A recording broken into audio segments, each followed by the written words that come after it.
신약 성경 가운데 예수님의 생애와 사상을 집중적으로 다루고 있는 성경을 복음서라고 말합니다. 마태, 마가, 누가, 요한복음, 이 네 복음서가 예수님의 생애와 사상을 집중적으로 다루고 있습니다. 그 중에서 마태, 마가, 누가복음을 공간복음이라고 말하고 요한복음은 제4복음이라고 말합니다. 공간복음이란 같이 봤다는 거예요. 마태도 예수를 보고 마가도 예수를 보고 누가도 예수를 봤는데 각각 다른 관점에서 보고 기록한 책입니다. 그런데 마태복음, 마가복음, 누가복음이 각각 베드로의 신앙 고백이 나와 있습니다. 마태복음 16장에는 주는 그리스도시요 살아계신 하나님의 아들입니다라는 고백이 나와 있고, 마가복음 8장에는 주는 그리스도신이다 이렇게 고백을 합니다. 또 누가복음 오늘 읽은 말씀에는 하나님의 그리스도신이다, 똑같은 예수님에 대한 고백을 마태, 마가, 누가가 약간씩 다르게 표현하고 있습니다. 그러나 공통점이 있습니다. 뭐예요? 그리스도라는 거예요. 예수님, 당신은 그리스도입니다. 동일하게 말하고 있습니다. 그리스도가 뭐냐? 메시아다, 구세주다, 구원자다, 그런 말입니다. 여러분, 예수님이 구원자임을 믿으십니까? 예, 우리는 그것을 믿습니다. 베드로만 그런 고백을 하는 것이 아니고 오늘 모든 하나님의 자녀들은 예수를 구세주로, 그리스도로 고백을 하고 있습니다. 그렇게 베드로가 고백을 하고 나니까 마태복음 16장 18절에 예수님이 이렇게 말씀합니다. 너는 베드로라, 내가 이 반석 위에 내 교회를 세우리니 음부의 근세가 이기지 못하리라. 할렐루야.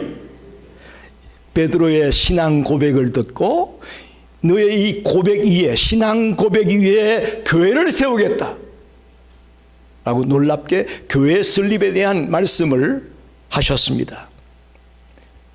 그런데 바로 이어서 나오는 말씀이 오늘 9장 22절에 나온 말씀인데,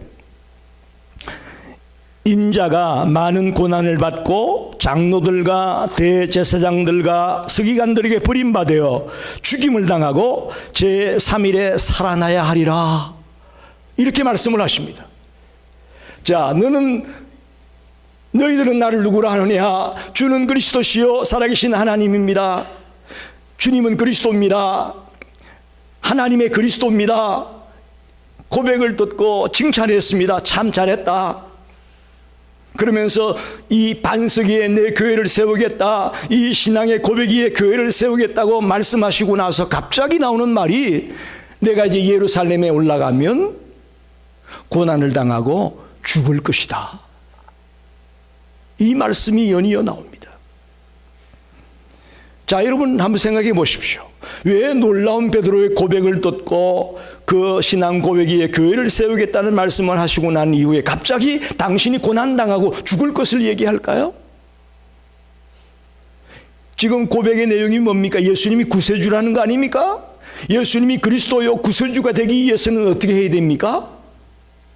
십자가 위에서 우리들의 모든 죄를 짊어지고 피 흘려 돌아가셔야, 그리고 죽은 지 3일 만에 다시 살아나는 부활이 있어야 구세주의 사명을 완성할 수가 있습니다. 할렐루야.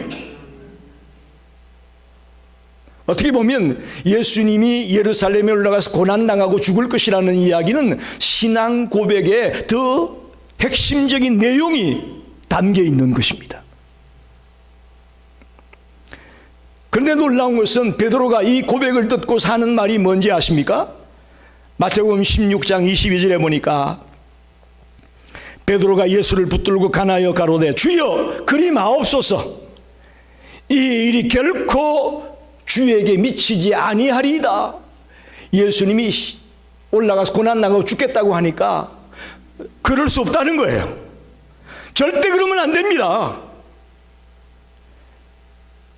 베드로는 여전히 신앙 고백은 했지만 인간적인 생각으로 무장하고 있습니다. 자기의 생각으로, 자기의 뜻으로 무장되어 있습니다. 그래서 예수님이 올라가서 죽는다는 거 절대 안 됩니다 라고 자기 딴에는 아주 힘차게 예수님에게 항변을 했습니다. 신앙 고백을 했다는 얘기는 주님을 믿는다는 거 아닙니까? 주님을 믿는다고 말하면서도 여전히 자기 생각이 베드로를 지배하고 있었다, 그런 말입니다. 즉, 더 나아가면 베드로는 예수가 그리스도라고 고백은 했지만 예수님이 올라가서 나의 죄 때문에 십자가에 피 흘려 죽으시고 그리고 3일 뒤에는 다시 살아나는 부활이 있어야 된다는 것을 깨닫지 못한 것입니다. 더 나아가면 이제 내가 신앙 고백을 했으니까 내가 주님을 위해서 이런 일도 하고 저런 일도 하고 내가 뭘 많이 해야 될 거다라는 마음이 베드로에게 더 강했습니다. 그것이 오늘 모든 그리스도인들이 예수를 믿는다고 하면서도 실패하는 이유입니다. 베드로만 실패하는 것이 아니라 오늘 모든 그리스도인이 뻔뻔히 여기서 실패합니다. 그래서 오늘 본문 23절에 예수님이 이렇게 말씀하죠. 아무든지 나를 따라오려거든 자기를 부인하고 날마다 제 십자가를 지고 나를 따를 것이다. 한번 따라할까요? 자기를 부인하고 날마다 제 십자가를 지고 나를 따를 것이니라.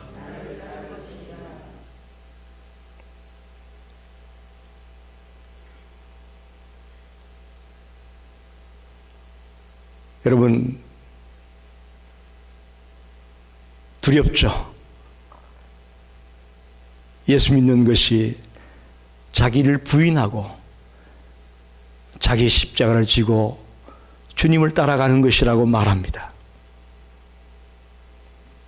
오늘 수많은 그리스도인들은 예수 믿으면 복받고 예수 믿으면 잘나가고 예수 믿으면 성공하고 예수 믿으면 좋은 대학에 가고 예수 믿으면 좋은 신랑 신부 만나고 뭔가 눈에 보이는 그런 것들만을 잔뜩 머리에 집어넣고 교회를 드나들고 있습니다. 전에도 말씀을 드렸지만 신앙이라는 것은 doing이 아닙니다. 주님이 뭔가 우리 보고 이거 하라고 하는 것이 아니에요. 더 중요한 것은 being입니다. 내가 어떤 존재가 되는 것이냐, 내가 어떤 사람이 되는 것이냐, 이것이 우선입니다. 내가 어떤 사람이 되면 저절로 따라오는 것이 그 뒤에 문제잖아요. 근데 나는 어떤 사람이 되는 건 생각도 안 하고 이것저것 뭘 많이 할 것만 생각을 하는데 주님은 그걸 우리에게 원하지 않습니다. 이 사실 오늘 분명히 여러분이 깨닫고 돌아가기 바랍니다. 비잉의 문제, 내가 어떤 존재가 되느냐, 나를 부인하고 날마다 나의 십자가를 지고 주님의 뒤를 따라갈 수 있는 그런 존재가 되는 것이 주님이 원하는 우리들의 모습이라는 겁니다. 우리 시카고 열린교회 성도들이 베드로가 실패했던 이 문제, 여전히 머릿속에 자기 생각으로 잔뜩 들이차 있으면서 주님을 따라가려고 하는 그런 단계에서 벗어나기를 원합니다. 이제는 나를 부인하고 날마다 내 십자가를 짊어지고 주님을 따라가겠다고 결단하기를 바랍니다. 그럼 도대체 자기를 부인한다는 게 뭐냐, 날마다 제 십자가를 진다는 게 뭐냐, 이거는 좀 생각해 보려고 합니다. 첫째로 자기를 부인한다는 것은요, 자기 생각을 내려놓고 자기 중심적인 태도를 내려놓는 것을 말합니다. 마태복음 16장 23절에 보니까 예수께서 돌이키시며 베드로에게 이르시되 사탄아 내 뒤로 물러가라. 너는 나를 넘어지게 하는 자로다. 내가 하나님의 일을 생각하지 아니하고 도리어 사람의 일을 생각하는도다. 여러분 잘 보십시오. 여기서 내가 하나님의 일을 생각하지 아니하고 도리어 사람의 일을 생각한다. 지금 베드로는 신앙 고백은 잘 했습니다.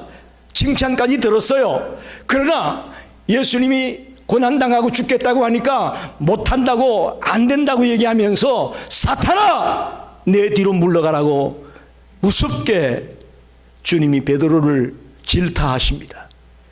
그러면서 하나님의 생각을 하지 아니하고 하나님의 일을 생각하지 아니하고 사람의 일을 생각한다. 생각이라는 말이 두 번이나 나오죠. 나의 생각을 버리는 것이 부인입니다. 나의 뜻을, 나의 생각을 철저하게 내려놓는 것이 바로 부인입니다. 다시 반대로 말하면 철저하게 하나님의 생각에 맞추려고 하고 하나님의 뜻에 맞추려고 하는 것이 부인이에요. 오늘 우리 자신을 한번 돌아봅시다. 우리가 교회 직분자다, 교회 봉사자다, 또 설교자다라고 할 때에 제일 힘든 게 뭡니까? 저도 그렇습니다마는 내 생각을 버리지 못하는 거예요. 내 뜻을 버리지 못하는 거예요. 심지어 설교를 하고 있으면서도 이 설교 속에 내 생각이나 내 뜻이 주님의 생각이나 주님의 뜻보다 앞설 때도 있을 수 있을 거예요. 그걸 내려놔야 되는데, 그게 완전히 바뀌어져야 되는데 그게 안 될 때가 많습니다. 그래서 그런 논문이 많이 나와요. 과연 목사의 설교를 하나님의 말씀으로 받아야 되느냐? 그런 논문에 대한 주제를 가지고 아주 많은 논란이 오가고 있습니다.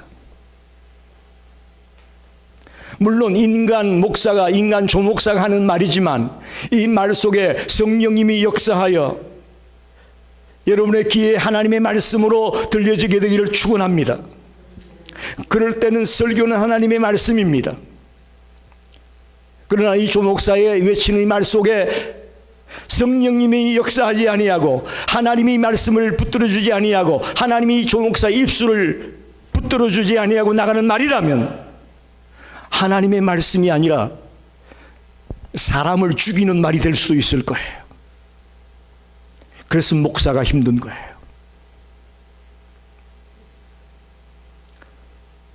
진정한 목사가 되려면 자기를 부인해야 되는데 그게 안 되기 때문에 힘들어요.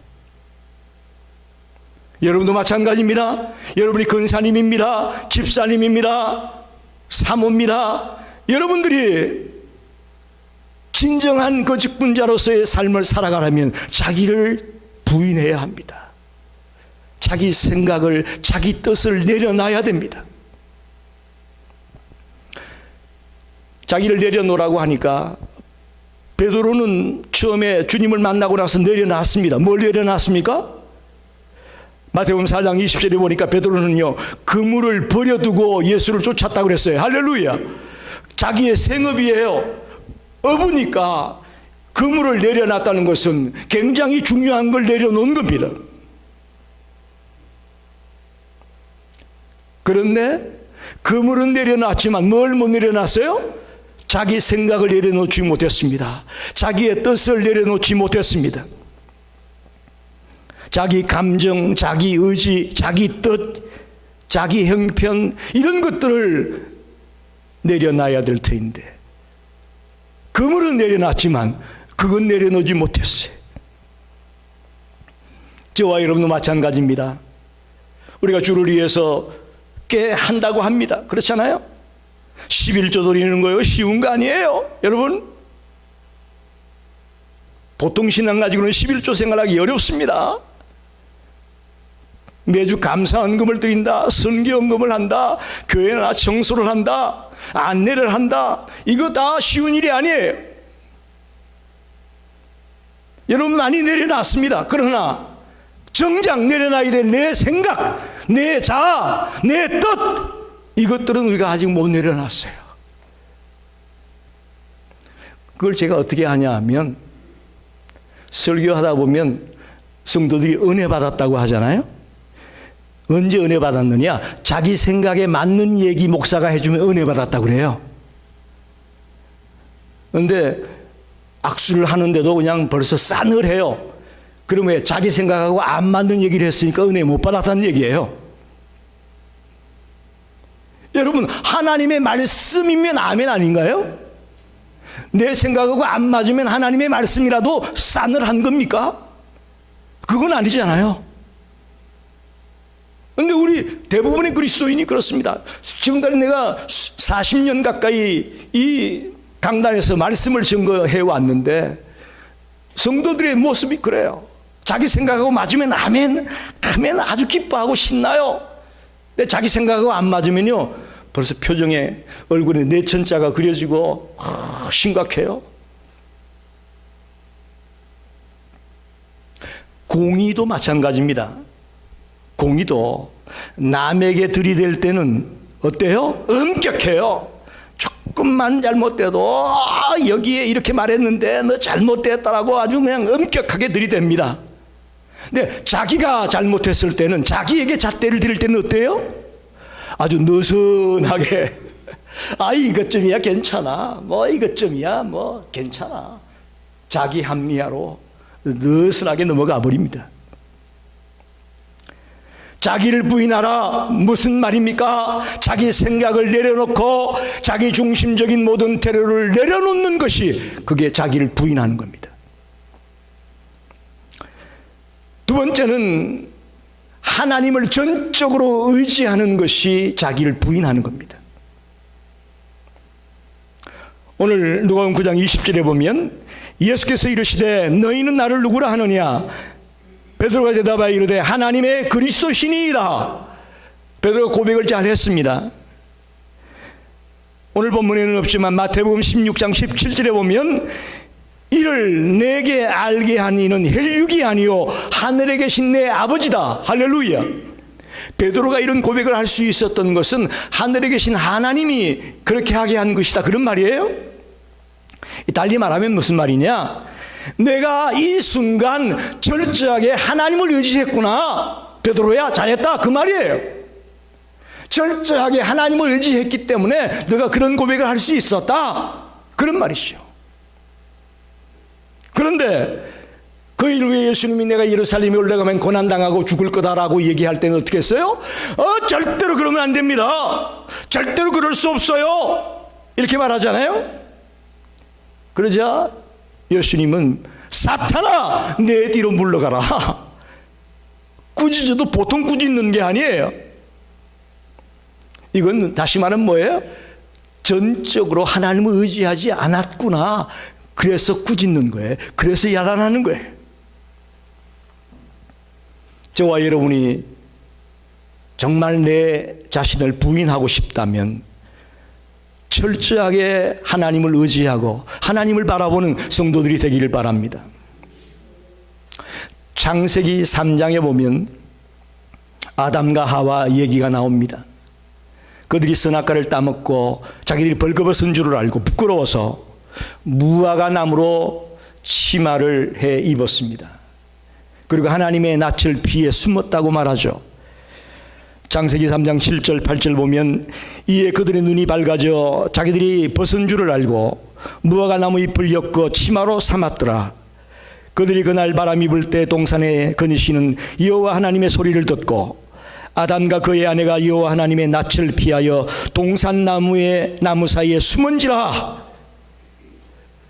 이제 자기들이 하나님의 낯을 피해 숨었습니다. 여러분, 우리가 숨는다고 피할 수 있나요? 절대로 우리는 하나님 앞에서 숨을 수가 없습니다. 피할 수가 없습니다.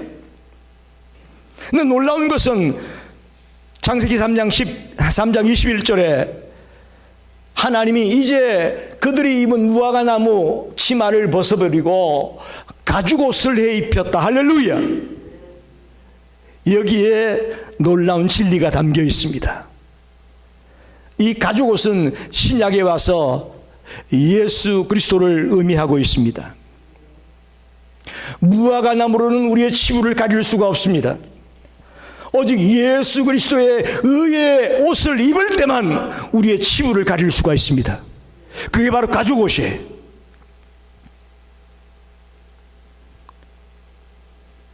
여러분, 하나님을 의지하지 못했던 그 순간 꾸지람을 들었던 그 베드로가 언제 전적으로 하나님을 의지하는 사람이 됩니까? 한번 물어봅니다. 여러분 생각에 베드로가 언제 전적으로 하나님을 의지하는 가죽옷을 입은 사람으로 바뀌었을 것 같습니까?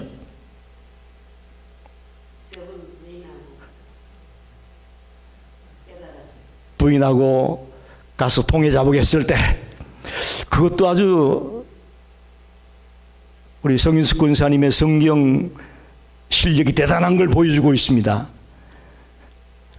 그러나 더 정확한 것은 요한복음 21장에 보면 베드로가 예수님이 죽고 난 뒤에 어디로 갔습니까? 갈릴리 바다로 다시 가서 예전처럼 고기 잡는 자로 돌아가 버렸어요. 그런데 그런 베드로에게 누가 찾아옵니까?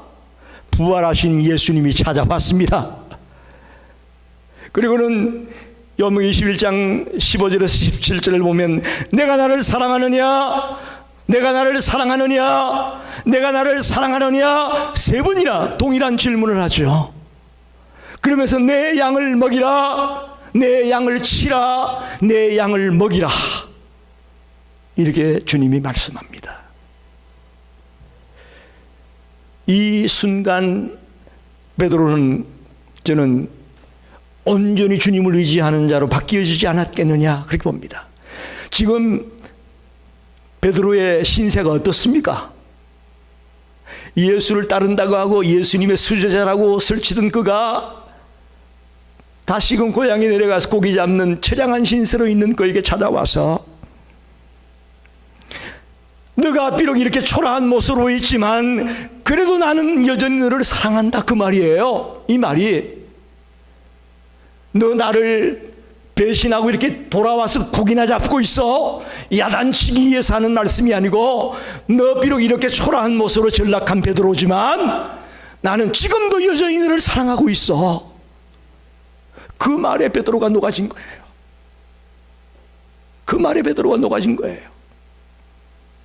여러분 생각에는 우리가 조금 실수하고 조금 잘못하고 넘어지면 주님이 우리에게서 떠날 것 같죠? 그렇지 않아요. 우리가 실패하고 넘어져도 주님은 우리 곁에 있습니다. 할렐루야. 내가 넘어진 거지 주님이 넘어진 거 아니에요. 내가 주님께로부터 도망가려고 했던 것이지 주님이 나로부터 도망간 것이 아니라고요. 여전히 나를 사랑하고 있고 여전히 나를 지켜보고 있는 것이 주님이심을 믿습니다. 그리고 결정적인 베드로에게 가죽옷을 입힌 것은요, 오순절 성령 강림 사건이에요. 할렐루야.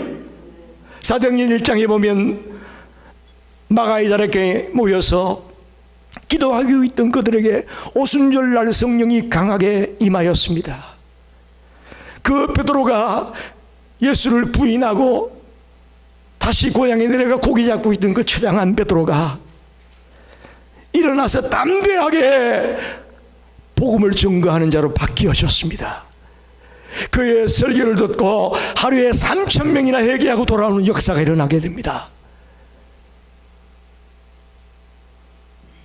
주를 의지하지 못했던 베드로가 철저하게 주를 의지하는 자가 되면서 그의 생애가 새로워졌습니다. 이게 바로 자기를 부인하는 겁니다. 마지막으로 그럼 자기 십자가를 지라는 것은 뭐냐? 여러분, 십자가가 뭡니까? 사형수들을 죽이는 사형틀이에요.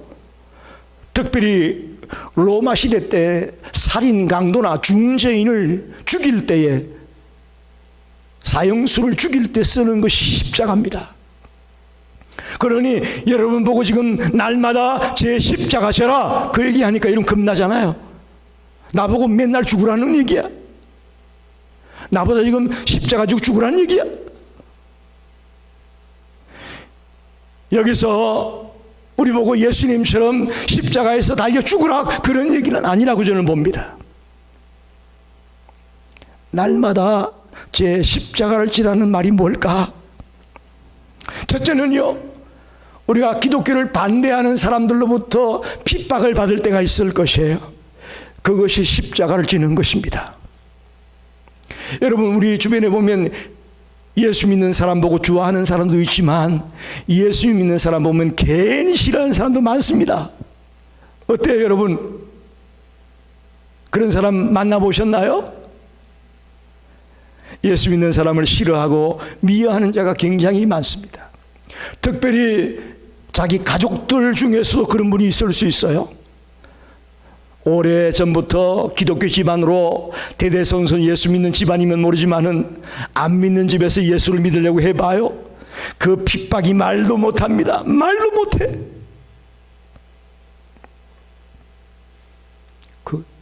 그 핍박을 견뎌내며 달려나가는 것이 십자가를 지는 길입니다. 저는 군대에 있으면서도 그런 고난을 당했습니다. 제 위에 병장 고참이 한 사람이 있었는데 좀 독특했어요. 그래서 주일날이면 저를 교회에 못 나가게 하려고 다른 친구들 다 놔두고 꼭 나보고 빨래 감시를 시켜요. 우리 때는 그랬어요.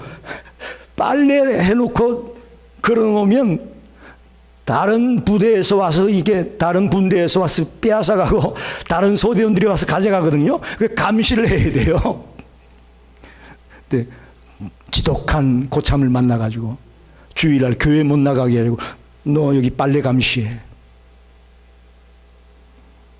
그런데 뭐 가져가려면 가져가라. 그리고 교회 갔다 와가지고 그냥 실컷 두들겨 맞죠. 그런데 나중에 제가 군종사병이 되었거든요. 그랬더니 저한테 와가지고 싹싹 빚는 거 있죠. 절대 중대장한테 얘기하지 말아줘. 싹싹 빌면서 내가 잘못했던 거 용서해주고 절대 얘기하지 말아라. 역전되는 것을 봤습니다. 여러분, 주를 믿는 것 때문에 핍박당하는 거 십자가 지는 거예요. 그럴 수 있습니다.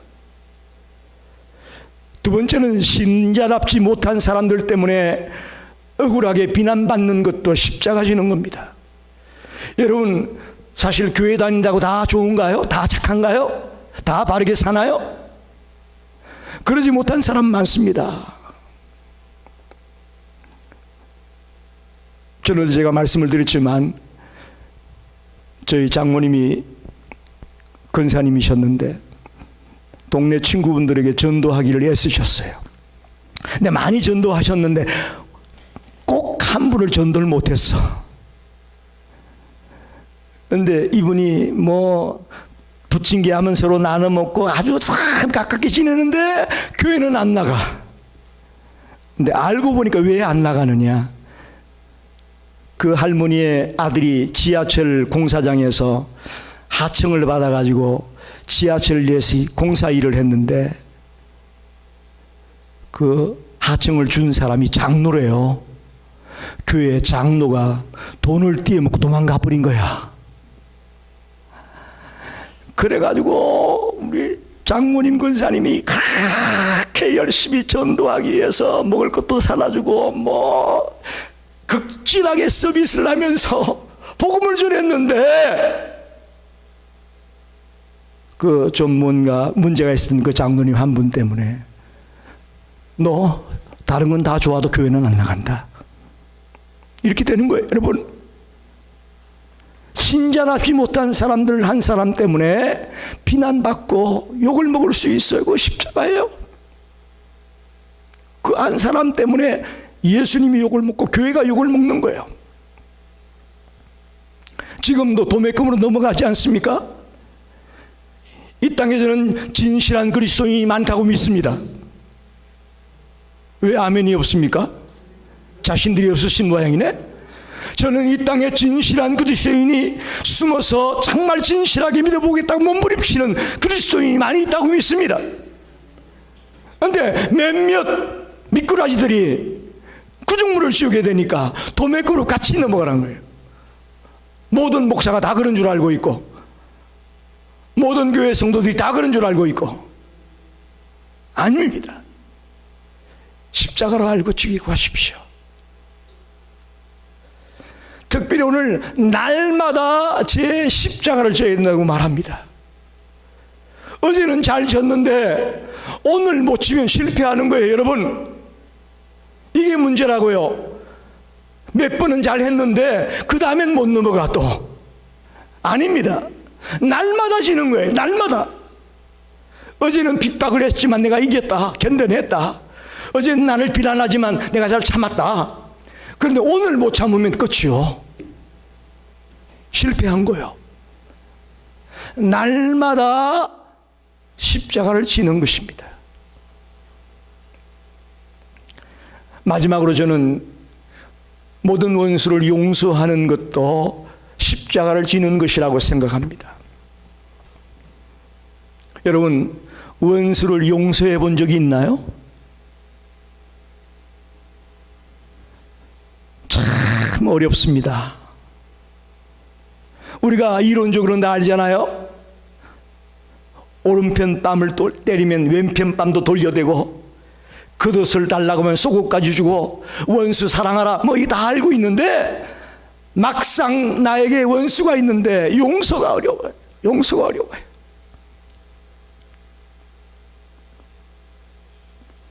여러분, 악을 악으로 갚는다면 이 지구가 어떻게 되겠습니까? 지금 러시아와 우크라이나 전쟁 이것 때문에도 힘들어 죽겠는데 모든 사람이 용서할 줄 모르고 악을 악으로 갚는다면 이 지구촌이 그냥 금방 끝날 거예요.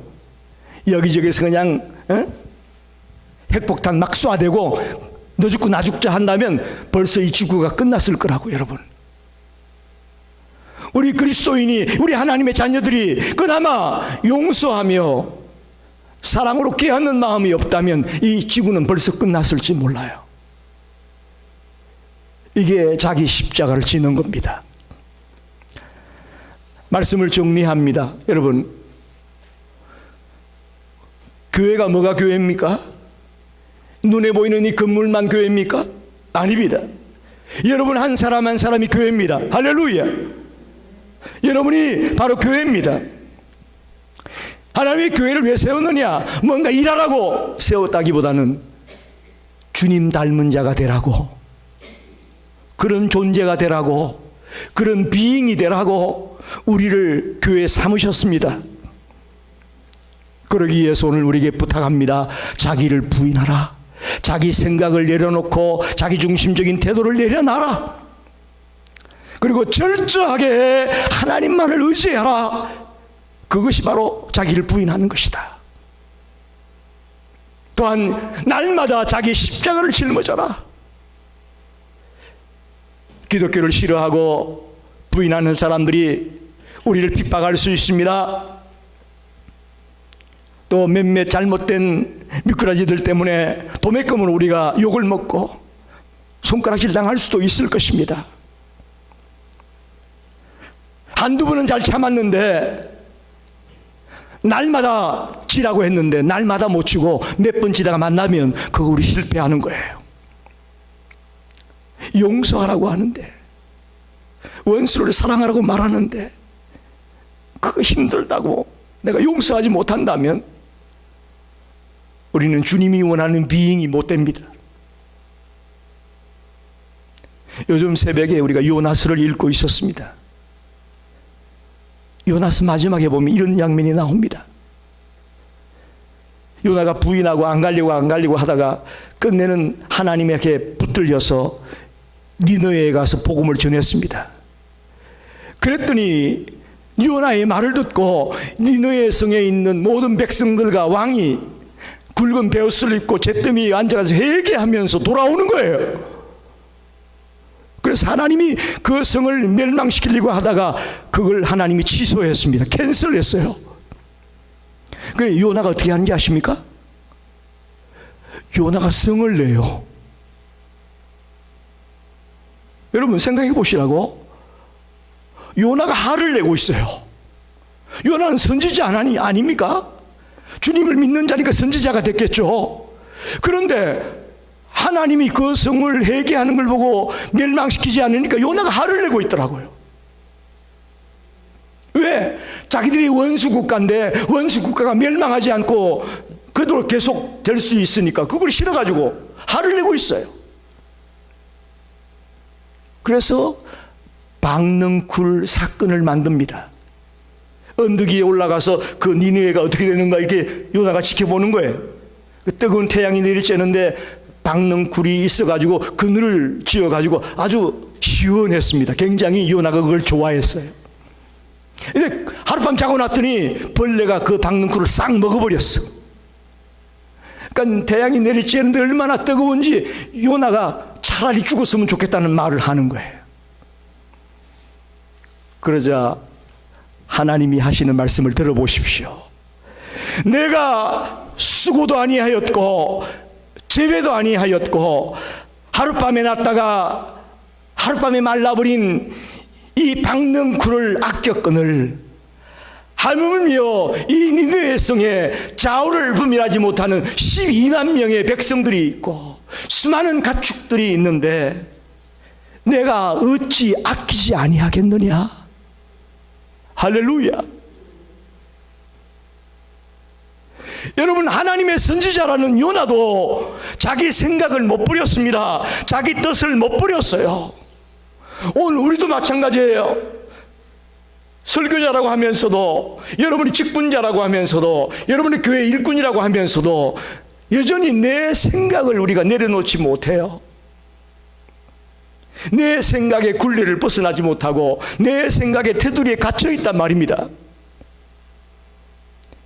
이걸 내려놔야 진정한 그리스도인이고 참된 교회라는 사실을 기억하십시다. 오늘부터 저도 여러분도 자기를 부인하고 날마다 제 십자가를 지고 주님을 따라가는 진실한 그리스도인이 되시기를 간절히 축원합니다. 기도합니다.